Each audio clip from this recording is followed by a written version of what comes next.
Hi everyone, it's Chris. I'm very lucky to be founder and chief enabler of iCAN.mark. It is so hard to believe that since I outlined my vision for iCAN.mark in May 2013 through a TEDx talk about my family, teachers and family friends, it's so hard to believe that there's now this organization, iCAN.mark, 6.5 years later, that has had so much support, co-design, and love from autistic people and their allies right across Australia and right across the world. I'm so proud of what we've been able to achieve. And one of the most common questions that both our young people, our parents, our schools and workplaces ask is, well, how can I work with this? How can I be part of iCAN.mark? And so we developed this webinar, and it will be complemented by a tip sheet. And the webinar will interview James Cifuentes in Queensland on our speakers agency and professional development content. He will interview Downie Kempson on iCAN Online and the online group mentoring that we offer nationally to grade 4 autistic students right up to 20-year-olds on the autism spectrum. And we'll also interview Sam Rose, a network leader in our face-to-face Melbourne team, on iCAN schools, both in primary schools with Imagination Club and in secondary schools. We hope you get a lot out of it. I hope that equips you with some ideas of how you can work with us. As always, please subscribe to our newsletter to stay connected to our events and activities. You can see that at icannetwork.com.au.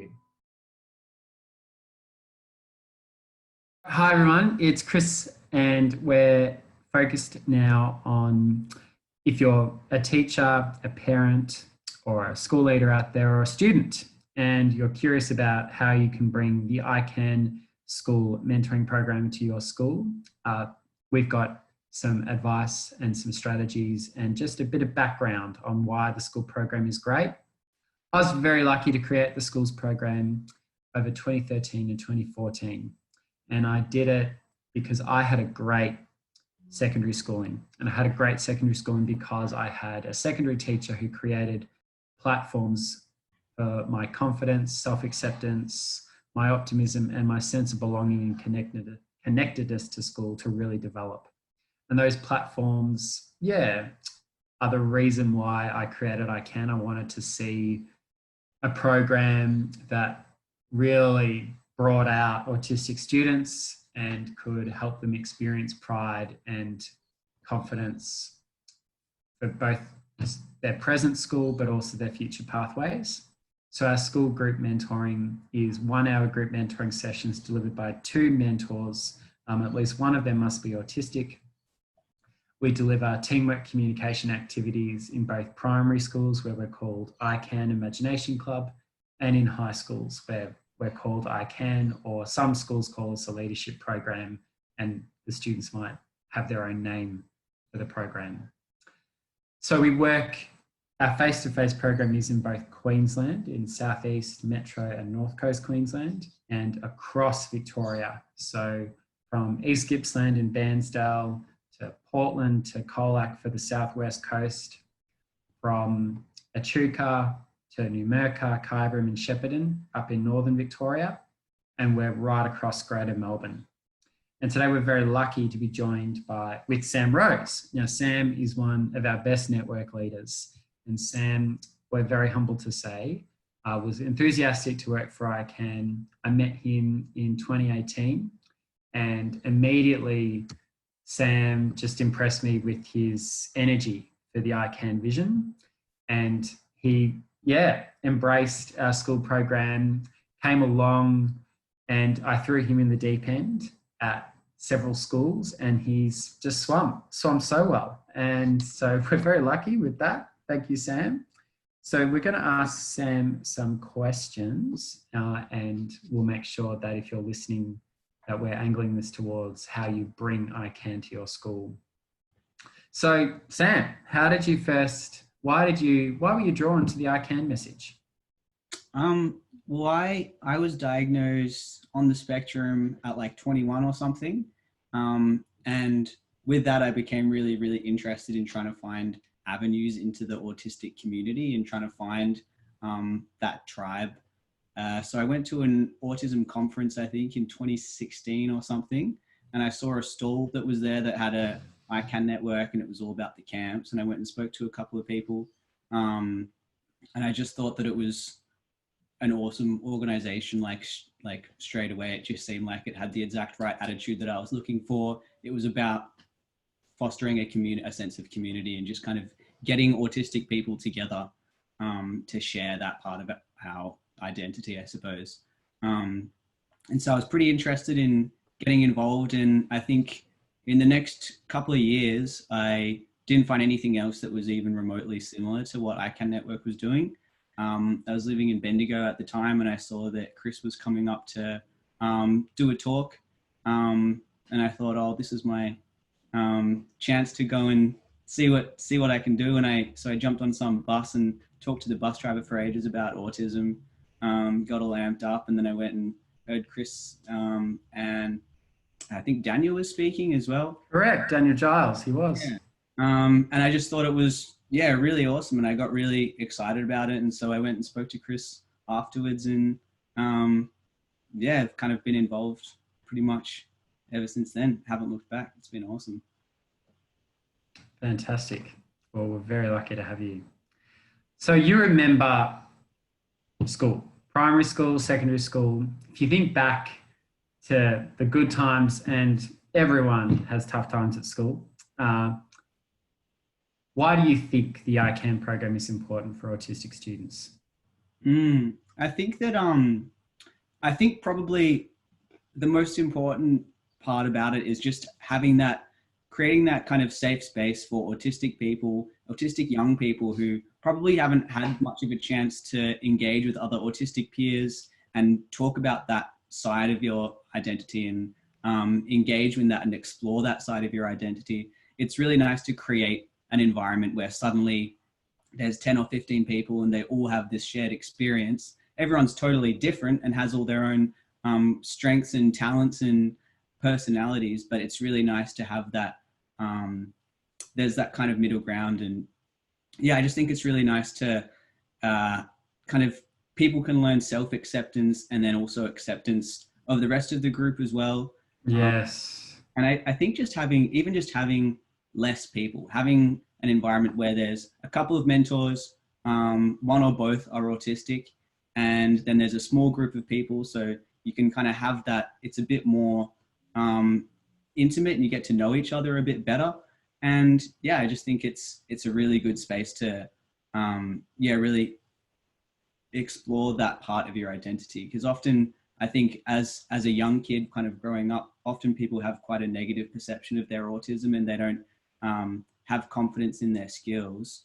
But then once you can provide an environment where they're able to express themselves the way they want to, then it really kind of helps them come out of their shell and have confidence in their own identities.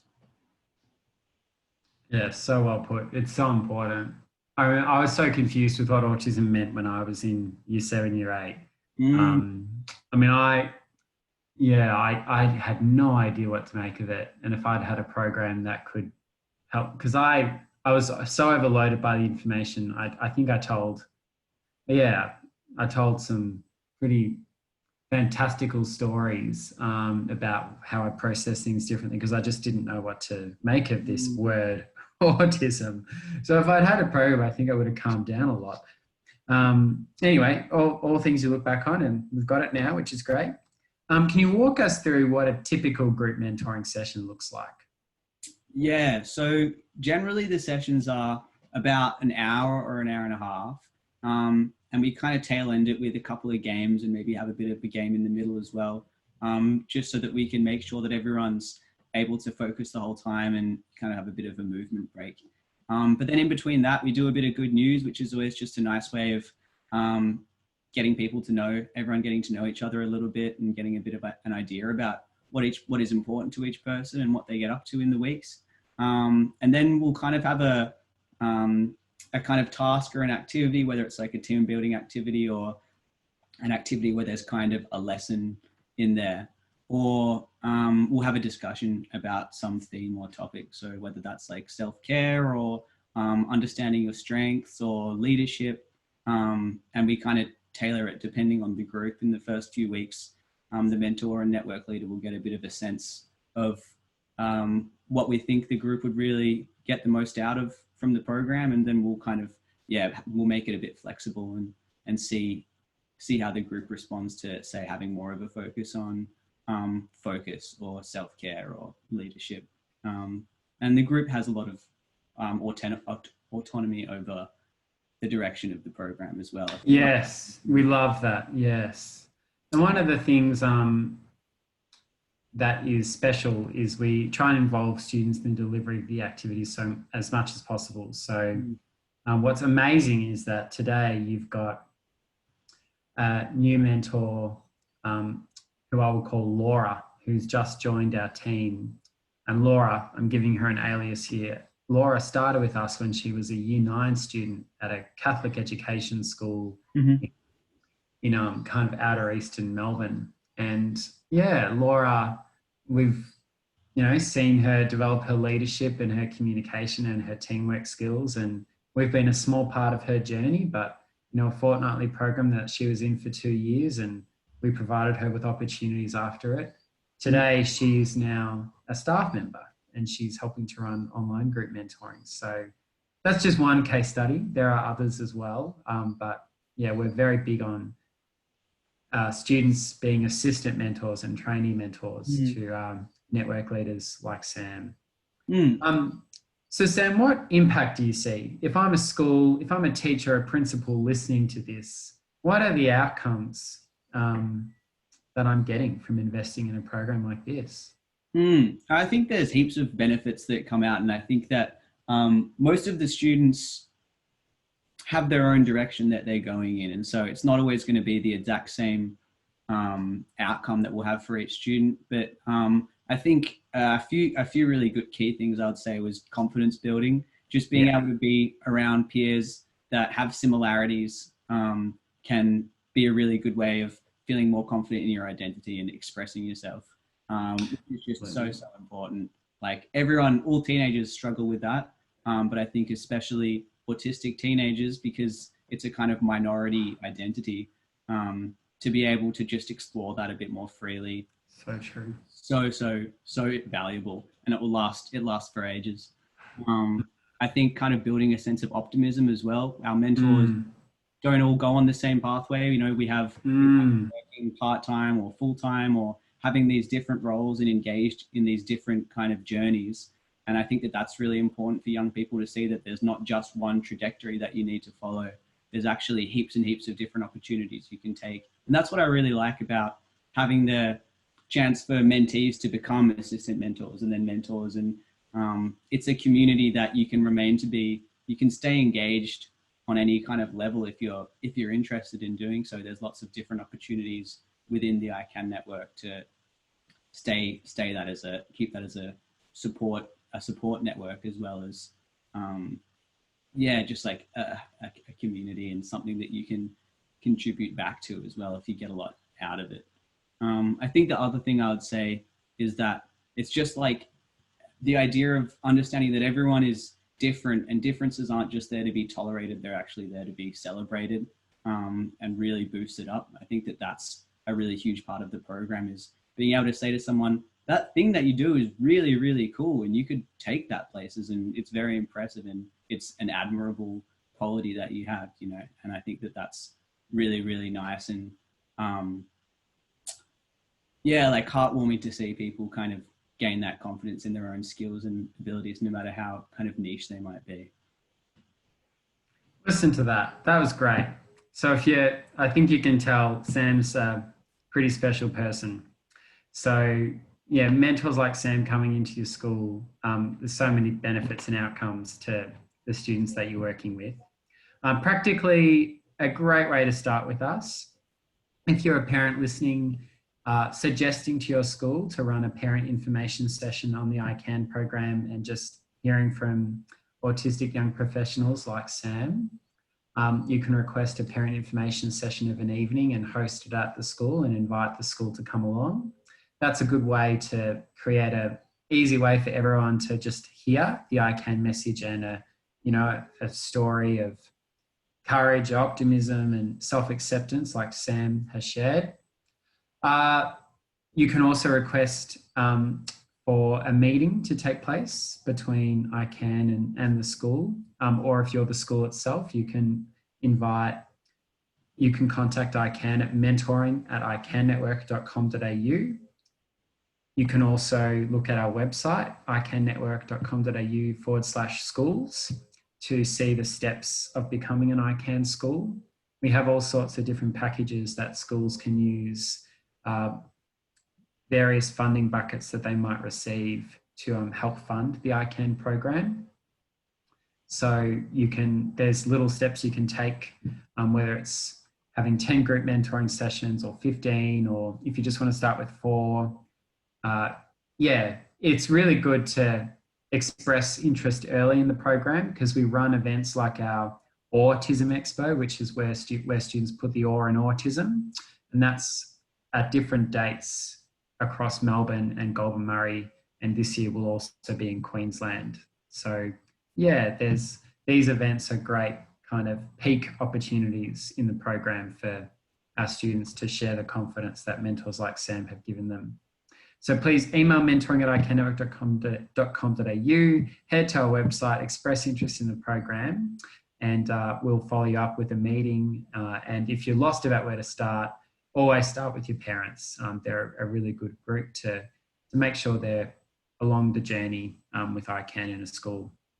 All right, we'll leave it there. Thanks for your time, Sam, and hit us up if you've got questions from listening. mentoring@icannetwork.com.au. Hi everyone, welcome again. So today, in this moment of the webinar, we have Caitlin Downie Kempson. Caitlin is a network leader in ICANN Network. I'm very lucky to say that she's worked for me for a good 6 years now. Caitlin's journey started with us in April 2014. She came to our first ever young adults camp, very bravely embraced this weekend, only having had a diagnosis of autism for 2 months. We were lucky to work with Caitlin for 2 years in her secondary school, which is Marymead Catholic College. And she rapidly became a mentor and then has been at many face-to-face school programs. Caitlin, we might throw to you. What were the benefits a school program gave you? Well, for me, when I started the school program, I was in year 12 in BCAL, and the other participants in the group were very young, like year 7, year 8. So my experience in the school mentoring program was kind of like a mentee / weird fly on the wall kind of thing. But even though the people in the group were a lot younger than me, I started, it sounds really corny, but I started like finding myself a little bit by little bit, and noticing who I was and who I am and how similar I am to these people. And definitely as I progressed out of kind of a mentee role into a mentor and kind of communicating with autistic people that were more my age, that reassured that sense of who I was more and more and more. But the program in my school and going on the camp really was the catalyst of my self-discovery and really changed me. And to be honest, like you said, I've been involved in ICANN for nearly 6 years, and only in the last probably 12 to 18 months, I've realized how massively impactful the program had been in my life, even in the school, and I didn't realize. So for some people who are in the program, they may notice instantly, or there may be someone like me who only realized at 22 years of age how impactful ICANN had been. So the program just transformed my life. So I love it. Wow. Thanks for sharing that. It's been amazing working with you. I'll never get tired of saying it. Yeah, it's been amazing to be part of your life.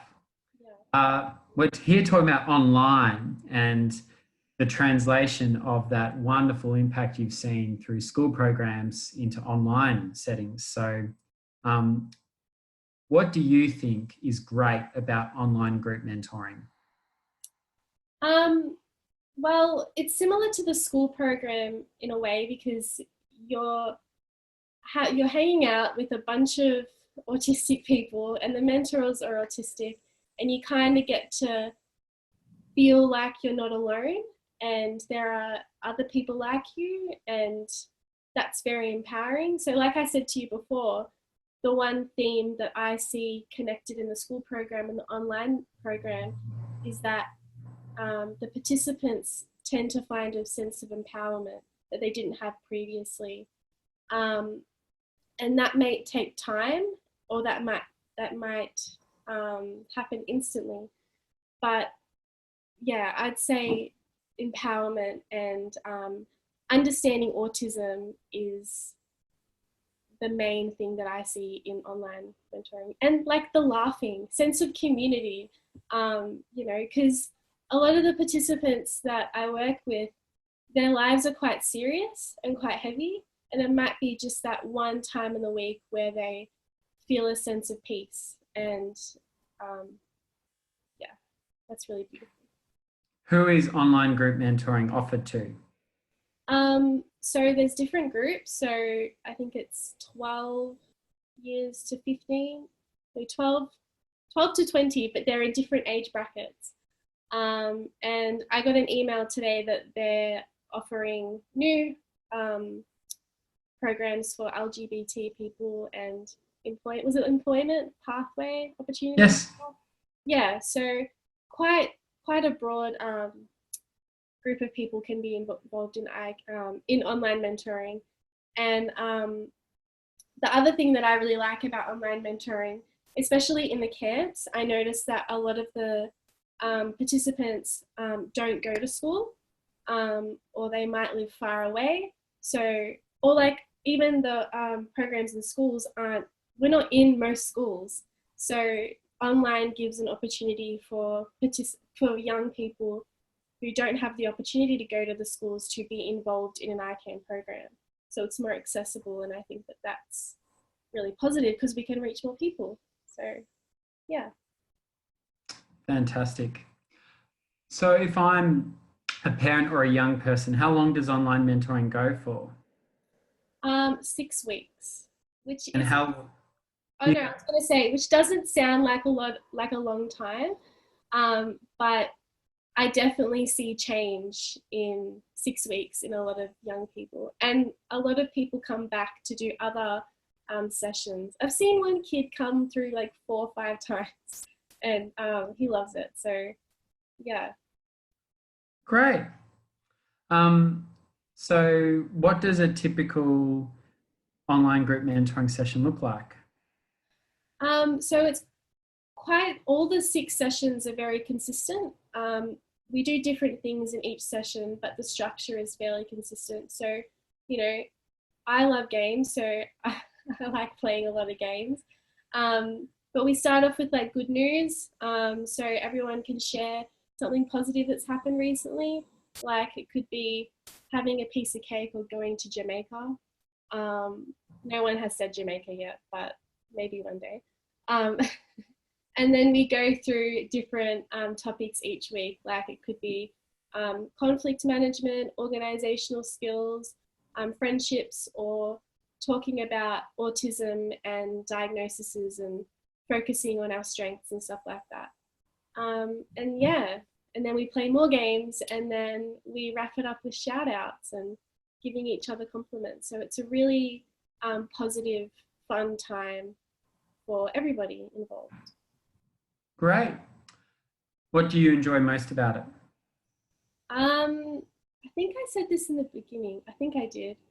But the one thing I enjoy the most in online mentoring is laughing and finding, like just seeing the group, everyone being shy in the beginning, and then every week, like just becoming like friends and just like laughing, because you know, everything is serious, and you know, of course the topics are important, and you know, all the serious stuff's important, but laughing and being, you know, light, fluffy people, I enjoy that the most.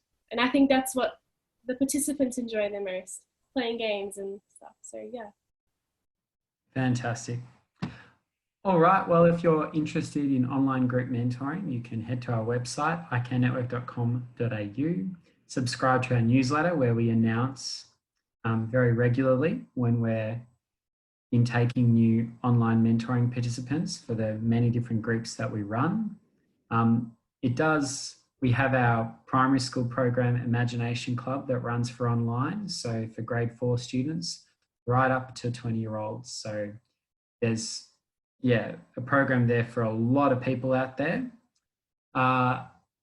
You can also subscribe to our Facebook page. So www.facebook.com/the-iCan-network, where we have regular memes from our online mentoring and announce when we're intaking new participants. So we'll be running online mentoring over March. We'll be running it over,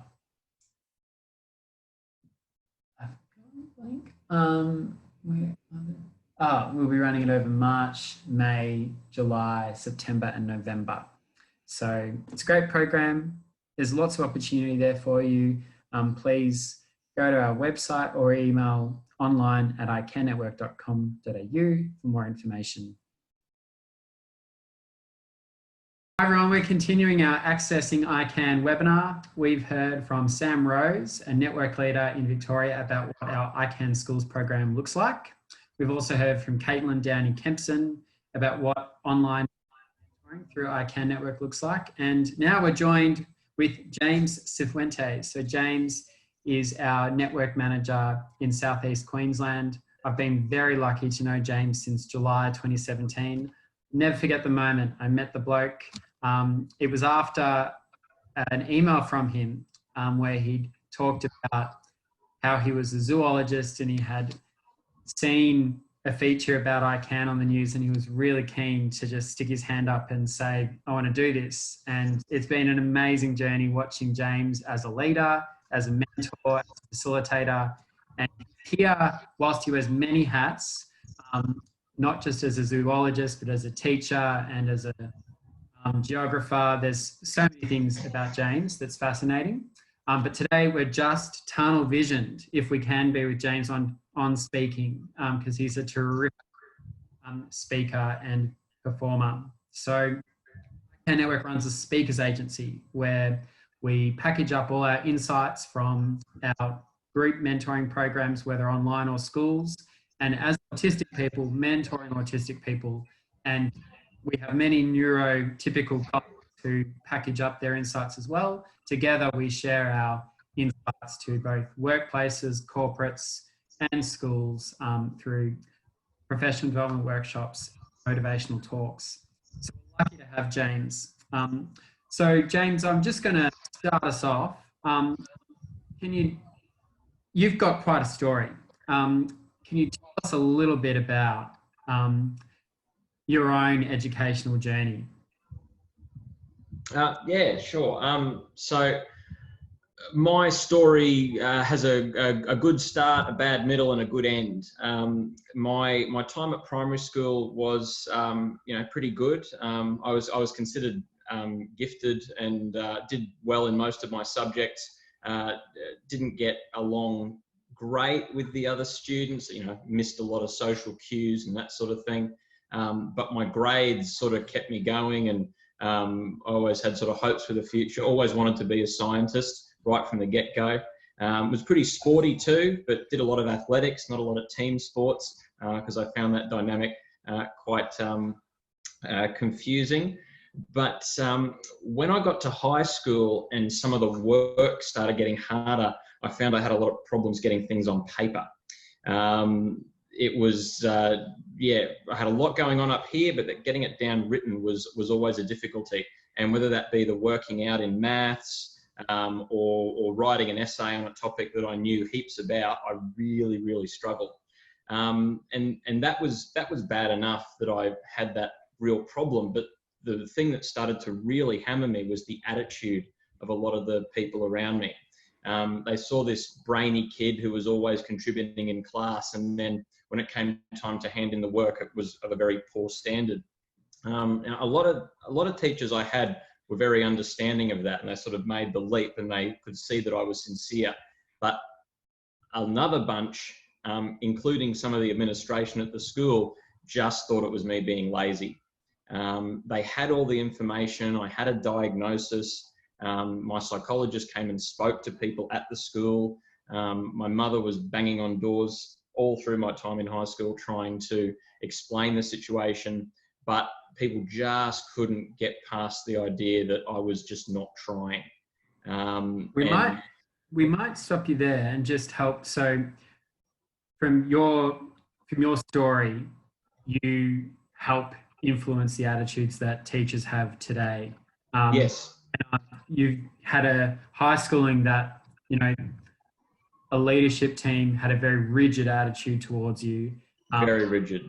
I've interrupted you, but you were about to perhaps talk about a totally different experience you had in later years. Do you want to tell us a bit about the paradise that was university?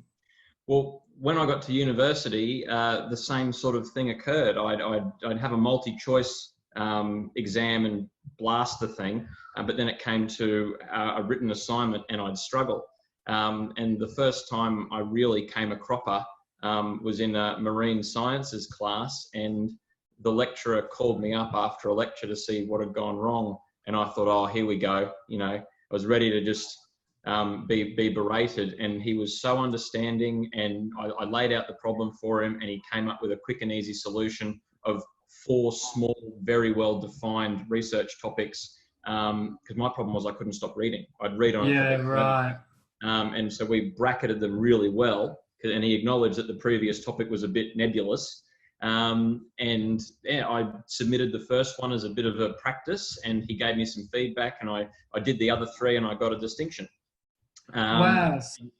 And that kind of attitude was mirrored by most of my other lecturers. Indeed, on until I was doing honours, my supervisor wrote letters to some of the other academics to explain the situation about tunnel vision, things like that, how I could be really useful in some areas, but I would struggle when asked to quickly write something in a certain format. So it was, paradise. So I guess for listeners who are hearing James's story, really a lot of James's story, this is a story of resilience, but it's also about being a bit more fluid and flexible with the way instructions are given and the way assessments are measured, which is so important. So James can share insights like he has and practical strategies for measuring success at school differently through 1-hour professional development workshops, which we do throughout Australia. Face-to-face professional development workshops we typically deliver in Queensland and Victoria, though we can fly James to other parts of Australia. We have done up the north of Queensland. He's been different places, so that is possible through our speakers agency. So there's also motivational talks alongside those PD workshops. You've delivered some talks both to parents and to students. Do you want to give us a list of what those talks tend to be about? Well, I really enjoy the student talks because I often lead in with a topic that's of great interest to me, such as insects, and the kids really buy into that. But then I can talk about how autism makes me really good at focusing on topics, and how locking myself in a lab for a month identifying insects is so much fun for me. And they get to come along on that little journey, and then we have a question and answer session, and the topic sort of makes them more comfortable to ask questions about autism. And so you get a question about ants, then you get a question about autism, question about ants. And I've had a session had to be cut short with grade 5s and 6s because we were just running too long. And there were so many questions coming forward. And the kids who were in the program at that school, they were so enthusiastic, and they were like excited to talk about autism with their friends afterwards. It sort of took the boogeyman out of the closet. It really changed the attitudes of those little kids because it was, autism is very mysterious to them at that age. They don't know a lot about it. It has that real negative connotation in a lot of resources they're going to have seen. And it was just amazing, a real high. The teachers were blown away. But again, all the way up to high schoolers, and would do a presentation, talk about autism, talk about what it can mean, how certain social cues can appear differently to different people. And then, for the last 5 minutes, we played a game all about people's different interests with like 300 kids. It was awesome. So you're getting the sense from a speaker like James, you can ask James to do a PD workshop for, might be a workplace, it might be school professionals, or a parent information session where James can talk about dark days and the good days. And I think that gives the parents a lot of hope to hear from someone like James. And then for students, and I think what you've taken away from James's reflection there, James achieves a wonderful fusion with the students that he engages, because he can suddenly delve into the wonderful escape that is an autistic obsession, where, everything stops but that interest. But also talk about choices he's made, attitudes he's had to help him develop his own pathways.